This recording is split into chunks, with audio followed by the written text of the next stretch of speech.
ବର୍ଷା ଦିନରେ ଯେଭଳି ଛଣାଛୁଣି ବା ଲୁଣି ଜିନିଷ ଖାଇବାକୁ ଭଲ ଲାଗେ, ଶୀତ ଦିନରେ ମଧ୍ୟ ସେଇଭଳି ଛଣାଛୁଣି ଏବଂ ଲୁଣି ଜିନିଷ ଖାଇବାକୁ ବହୁତ ଭଲ ଲାଗେ।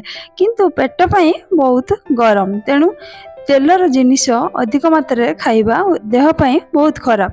କିନ୍ତୁ ଆମେ ତଥାପି ପାଟି ସ୍ୱାଦ ପାଇଁ କିଛି ଲୁଣି ଜିନିଷ ବା ଛଣାଛୁଣି ଜିନିଷ ଖାଇବାକୁ ଇଚ୍ଛା ହୁଏ। ଆଜି ଆସନ୍ତୁ କିଛି ଆମେ ସିଙ୍ଗିଡ଼ା ବନେଇବା। এই ସିଙ୍ଗିଡ଼ା ବନେଇବା ଯେମିତି ସହଜ, ତାର ସ୍ୱାଦ ମଧ୍ୟ ବହୁତ ବଢ଼ିଆ ଏବଂ ଅଳ୍ପ ସମୟ ଭିତରେ এই ସିଙ୍ଗିଡ଼ାଟି ରେଡ଼ି ହେଇଯାଏ।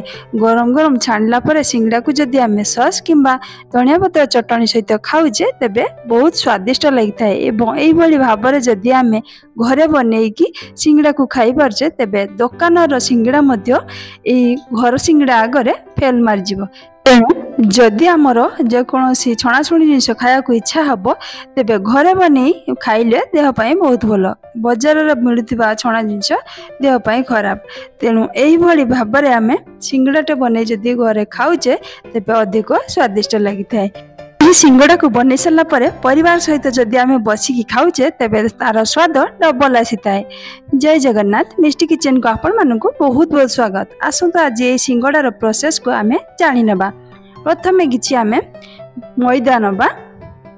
ମୁଁ ଗୋଟେ ବଡ଼ ଗିନାରେ ମଇଦା ନେଇଛି।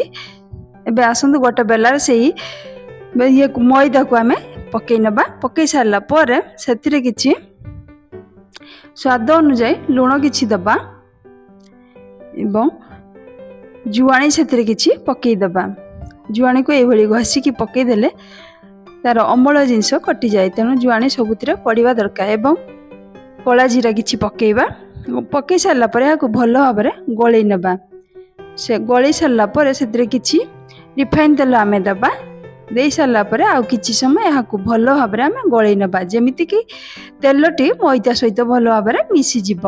ମିଶି ସାରିଲା ପରେ ଦେଖନ୍ତୁ ଏଇଭଳି ହେଇଯିବ, ହାତ ମୁଠା କଲେ ମୁଠା ହେଇଯିବ। ଏବେ ଆସନ୍ତୁ ସେଥିରେ କିଛି ପାଣି ଦେଖିକି ଦେବା ଏବଂ ଦେଇ ସାରିଲା ପରେ ଗୋଳେଇବା।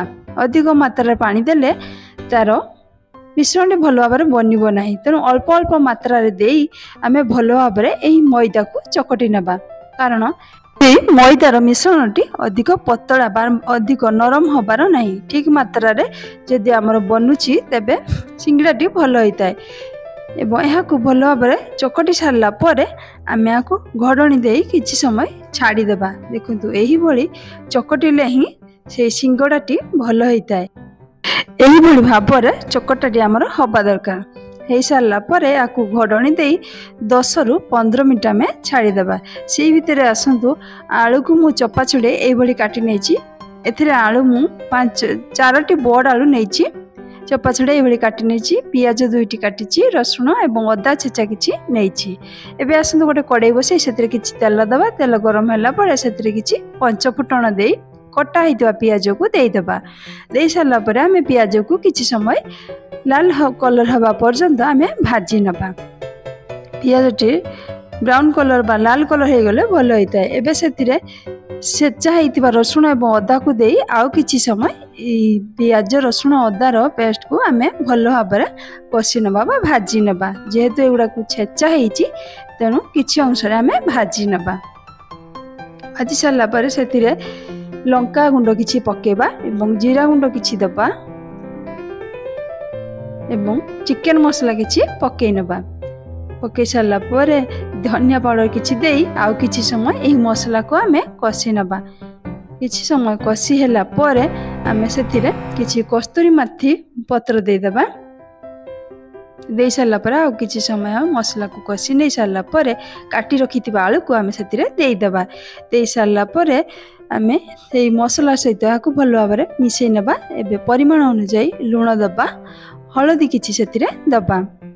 ଦେଇ ସାରିଲା ପରେ ଆଉ କିଛି ସମୟ ଆମେ ଏହାକୁ ଭଲ ଭାବରେ କଷି ନେବା। ଦେଖନ୍ତୁ ଏଇଭଳି ଭାବରେ ଆମେ ଆଳୁକୁ କଷି ନେବା। କଷି ହେଇ ସାରିଲା ପରେ ଆମେ ସେଥିରେ ଘୋଡ଼ଣି ଦେଇ କିଛି ସମୟ ସିଝିବାକୁ ଆଳୁକୁ ଛାଡ଼ିଦେବା। ଯଦି ଆମେ ଗ୍ୟାସକୁ ମିଡ଼ିୟମ୍ ଫ୍ଲେମ୍ରେ ରଖି ଘୋଡ଼ଣି ଦେଇ ଛାଡ଼ି ଦେଉଛେ, ତେବେ ଭଲ ଭାବରେ ଆଳୁ ଗୁଡ଼ିକ ସିଝିଯିବ। ତେଣୁ ମିଡ଼ିୟମ୍ ଫ୍ଲେମ୍ରେ ରଖି ଘୋଡ଼ଣି ଦେଇଦେବା। ଏବେ ଘୋଡ଼ଣିକୁ ଖୋଲି ନେବା। ଆଉ କିଛି ସମୟ ସେ ଆଳୁକୁ ଆମେ ଏପଟ ସେପଟ କରିନେବା। ଆଳୁଟି ଭଲ ଭାବରେ ହୋଇଗଲେ ସେ ସିଙ୍ଗଡ଼ାର ଟେଷ୍ଟ ମଧ୍ୟ ଭଲ ଆସିଥାଏ। କିନ୍ତୁ ଆଳୁକୁ ଅଧିକ ମାତ୍ରାରେ ସିଝେଇବା ନାହିଁ, ଠିକ୍ ମାତ୍ରାରେ ଆମେ ଭାଜିଲା ଭଳିଆ କରିନେବା। ସେଇଭଳି ହେଲେ ସିଙ୍ଗଡ଼ାର ଟେଷ୍ଟ ଅଧିକ ଆସିଥାଏ। ଯଦି ମୋ ଭିଡ଼ିଓଟି ଆପଣଙ୍କୁ ଭଲ ଲାଗେ ତେବେ ଲାଇକ୍ ଏବଂ ସବସ୍କ୍ରାଇବ୍ କରିବାକୁ ଭୁଲିବେନି। ଦେଖନ୍ତୁ ଆଳୁ ଗୁଡ଼ିକ ଆମର ଭଲ ଭାବରେ ସିଝିଗଲାଣି। ଆଉ କିଛି ସମୟ ଆମେ ଏପଟ ସେପଟ କରିନେବା, ଯାହାକି ତାର ପାଣି ଅଂଶ ଯେତେ ବି ଥିବ ଭଲ ଭାବରେ ହେଇଯିବ। ଏବେ ମୋର ଭଲ ଭାବରେ ଆଳୁଟି ହେଇଗଲା। ସେଇ ଭିତରେ ମୋର 10 ରୁ 15 ମିନିଟ୍ ହେଇଗଲା। ଏବେ ସେଇ ମଇଦାର ମିଶ୍ରଣଟି ଖୋଲି ନେବା। ଖୋଲିକି ଏଇଭଳି ଭାବରେ ଆମେ ରୁଟି ବେଲୁଥିବା ଚକିରେ ଆମେ ବେଲି ନେବା। ଏଇଭଳି ଭାବରେ ଆମେ କିଛି ସେଥିରେ ତେଲ ଦେଇ ଭଲ ଭାବରେ ବେଲି ନେବା। ଅଧିକ ପତଳା କରିବା ନାହିଁ କି ମୋଟା ବି କରିବା ନାହିଁ, ଠିକ୍ ସାଇଜରେ ଆମେ ଏହାକୁ ବେଲି ନେବା। ବେଲି ନେଇ ଗୋଟେ ଛୁରୀ ସାହାଯ୍ୟରେ ଏପଟ ସେପଟ କାଟି ନେବା। କାଟି ସାରିଲା ପରେ ଏଇଠି ଆମେ ଦେଖନ୍ତୁ ଗୋଟେ ଚାରିକଡ଼ ଆମେ ତେଲ ଦେଇଦେଲେ, ସେଇ ରୁଟିର ଚାରିକଡ଼ ତେଲ ଦେଇଦେଲେ। ଏବେ ସେଇ ଆଳୁର ମିଶ୍ରଣକୁ ଆମେ ଦେବା। ଏଇଭଳି ଭାବରେ ତେଲକୁ ଦେଇ ଆମେ ଏହାକୁ ଏଇଭଳି ମଡ଼ି ନେବା। ମଡ଼ି ସାରିଲା ପରେ ଦେଖନ୍ତୁ ତାର ଗୋଟେ ଷ୍ଟେପ୍ ହେଇଗଲା। ସେଥିରେ ଆମେ ଆଳୁ ପୁରକୁ ଦେଇଦେବା। ଏଇଭଳି ଭାବରେ ଭଲ ଭାବରେ ମୁଦି ନେଲେ ଭଲ ହେଇଥାଏ। ତେଣୁ ଏଇ ଭିତରେ ଆମେ ଆଳୁ ଦେଇ ତାର ଏଇଠି ଆମେ ବନ୍ଦ କରିନେବା। ଭଲ ଭାବରେ ଆଳୁକୁ ଚାପି ନେବା। ଯେତିକି ମାତ୍ରାରେ ଧରିବ ଆଳୁ ସେଇ ମାତ୍ରାରେ ଆମେ ଦେଇ ତାହାକୁ ଭଲ ଭାବରେ ଟିପ ଦେଇଦେବା। ସେଥିରେ ଆଳୁକୁ ଦେଇ ସାରିଲା ପରେ ତାର ସାମ୍ନାଟି ଆମେ ଏଇଭଳି ଭାବରେ ବନ୍ଦ କରିନେବା। ବନ୍ଦ କଲା ବେଳେ ସେଥିରେ ତେଲ କିଛି ଦେଇ ଆମେ ବନ୍ଦ କରିନେବା। ଏଇଭଳି ଦେଇକି ଚାପି ନେବା। ଆଉ ଗୋଟେକୁ ଆମେ ଏଇଭଳି ଫୋଲ୍ଡ କରିନେବା। ଫୋଲ୍ଡ କଲା ବେଳେ ସେଠି ତେଲ ଦେଇ ଆମେ ତା ଇଏକୁ ବନ୍ଦ କରିନେବା। ବନ୍ଦ କରିସାରିଲା ପରେ ତାର କପ୍ ଭଳିଆ ହେଇଯିବ। ସେଥିରେ ଆମେ କିଛି ଆଳୁ ପୁର ଦେଇଦେବା। ଆଳୁକୁ ଦେଇ ସାରିଲା ପରେ ଆମେ ଚାମଚ ସାହାଯ୍ୟରେ ଚାପି ନେବା। ଚାପି ନେଇ ସାମ୍ନାଟିକୁ ଆମେ ବନ୍ଦ କରିନେବା, ଯେମିତିକି ଆଳୁ ଗୁଡ଼ିକ ବାହାରକୁ ବାହାରିବ ନାହିଁ। ଭଲ ଭାବରେ ଯଦି ବନ୍ଦ କରିଦେଉଛି ଆଳୁ ବାହାରକୁ ଆସିବ ନାହିଁ। ଯଦି ଫିଟିଯିବ ତେବେ ଆଳୁ ବାହାରକୁ ପଳେଇ ଆସିବ। ତେଣୁ ଏଇଠି ଆମର ଏଇଭଳି କରିବା ଦରକାର। ଏବେ ଭଲ ଭାବରେ ମୋର ସିଙ୍ଗଡ଼ା ଗୁଡ଼ିକ ବନିଗଲା। ସେଇ ଭିତରେ ମୁଁ କିଛି ତେଲ ଗରମ କରି ନେଇଛି। ତେଲ ମଧ୍ୟ ଗରମ ହେଇଗଲାଣି। ଏବେ ସେଇ ସିଙ୍ଗଡ଼ାକୁ ତେଲରେ ପକାଇ ନେବା। ପକାଇ ସାରିଲା ପରେ ସେଇଭଳି ଗ୍ୟାସକୁ ମିଡ଼ିୟମ୍ ଫ୍ଲେମ୍ରେ ରଖି ଆମେ ଏଇ ସିଙ୍ଗଡ଼ାକୁ ସବୁ ଛାଣିବା। ଦେଖନ୍ତୁ ସିଙ୍ଗଡ଼ାର ଗୋଟେ ପଟ ହେଇ ଆସିଲାଣି। ଏବେ ଅନ୍ୟ ପଟକୁ ଓଲଟାଇ ନେବା।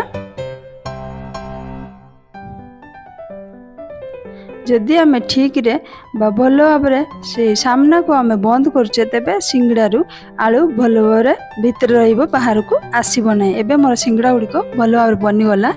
ଅନ୍ୟ ପାତ୍ରକୁ ଖୋଲି ନେବା। ଏବେ ରହିଥିବା ସିଙ୍ଗଡ଼ାକୁ ଆମେ ସେଇ ତେଲରେ ପକାଇ ନେବା। ଏବେ ଦେଖନ୍ତୁ ସିଙ୍ଗଡ଼ାର ଗୋଟେ ପଟ ହୋଇଗଲାଣି। ଅନ୍ୟ ପଟକୁ ଓଲଟାଇ ନେବା। ସେଇ ଗ୍ୟାସକୁ ଆମେ ମିଡ଼ିୟମ୍ ଫ୍ଲେମ୍ରେ ହିଁ ରଖିବା, କାରଣ ଅଧିକ ବା ହାଇ ଫ୍ଲେମ୍ରେ ରଖିଲେ ସିଙ୍ଗଡ଼ା ଗୁଡ଼ିକ ପୋଡ଼ିଯିବାର ସମ୍ଭାବନା ଅଛି, କିନ୍ତୁ ଭଲ ଭାବରେ ବନିବ ନାହିଁ। ତେଣୁ ଗ୍ୟାସକୁ ମିଡ଼ିୟମ୍ ଫ୍ଲେମ୍ରେ ରଖି ହିଁ ଏଇ ସିଙ୍ଗଡ଼ା ଗୁଡ଼ାକୁ ଛାଣିବା। ଏବେ ଭଲ ଭାବରେ ଆମ ସିଙ୍ଗଡ଼ା ଗୁଡ଼ିକ ହୋଇଗଲାଣି। ଅନ୍ୟ ପାତ୍ରକୁ ଖୋଲି ନେବା। ଦେଖନ୍ତୁ ସିଙ୍ଗଡ଼ାର ବାସ୍ନା ମଧ୍ୟ ଚାରିଆଡ଼େ ମହକି ଯାଉଛି।